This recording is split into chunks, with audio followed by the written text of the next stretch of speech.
elections. They didn't do some of the things that protesters have been asking, including lifting the emergency law in this country that was declared decades ago by Mubarak, as well as mentioning the release of some of the political prisoners here. There were still protesters in the streets today in Tahrir Square. There were thousands. The military police, they're trying to clear them out, trying to restore as much normalcy as possible in this country. Even with those disturbances in central Cairo, there was a sense today, Sunday being the first day of the work week, that Egyptians were doing the best they could to get back to normal. Stephanie Gosk, NBC News, Cairo. The Bay Area also continues to celebrate the recent events in Egypt. Members of CODEPINK, a Women for Peace movement, marched across the Golden Gate Bridge today to mark Hosni Mubarak's resignation. Instead of pink, though, as you see there, today the group wore red, white, and black, the colors of the Egyptian flag. The group hopes the images of the peaceful transition of power in Egypt will replace images of terror when it comes to other student-led movements in some Middle Eastern countries. This is such a big deal because it represents an unprecedented people's movement arising very quickly and having a powerful success in the Arab world, which has been crushed and repressed by corrupt dictatorships and monarchies for many years. And I'm very sorry to say, with abundant U.S. funding. The group says the Egyptian uprising is an inspiration to people all around the world who are living under repressive regimes.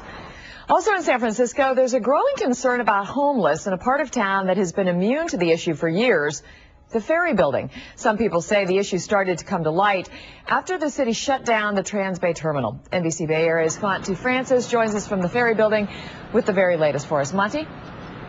Well, Diane, there is a noticeable difference here at the Ferry Building that we experienced firsthand. You know, as soon as we pulled up here, we were immediately approached by two security guards who wanted to know what we were doing here. And we have not experienced that before. In fact, you can see one of those security guards is standing right behind me here. Now, these security guards have been hired to keep panhandlers off the property and away from people who visit the Ferry Building. All of this came about after the merchants here complained of an influx of homeless people setting up camp here, stealing from tip jars, bothering patrons, and using the bathrooms to bathe. The transients apparently moved over here for their old spot at the former Trans Bay Terminal, which closed last year.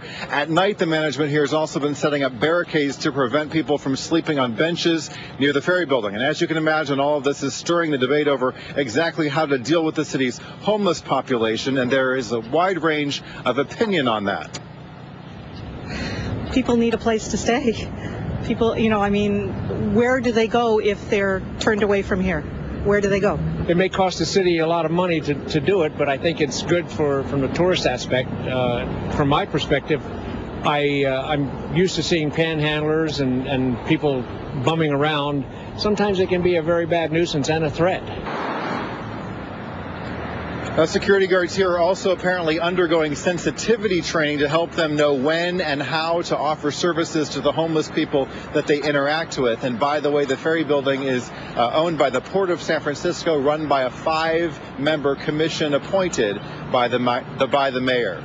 Live in San Francisco, Monty Francis, NBC Bay Area News. Thank you, Monty.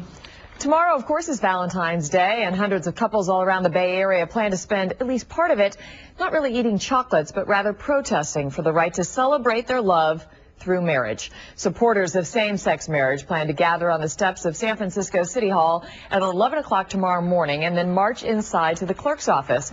In San Jose, people plan to meet at the Santa Clara County Clerk Recorder's office on Heading Street at 2 o'clock, and there's a rally planned outside the clerk's office in Martinez sometime during the late afternoon as well.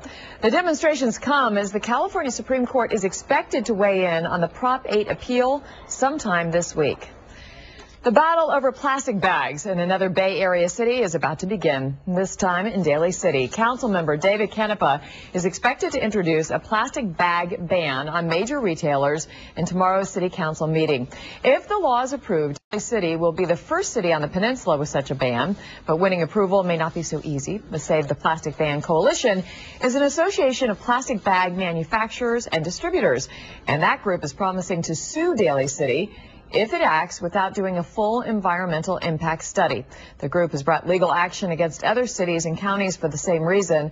The city councilman calls the potential lawsuit a stall tactic from the industry. A follow-up now to a story we first reported last week. Marijuana clubs are spreading throughout the South Bay, but all three levels of government are unsure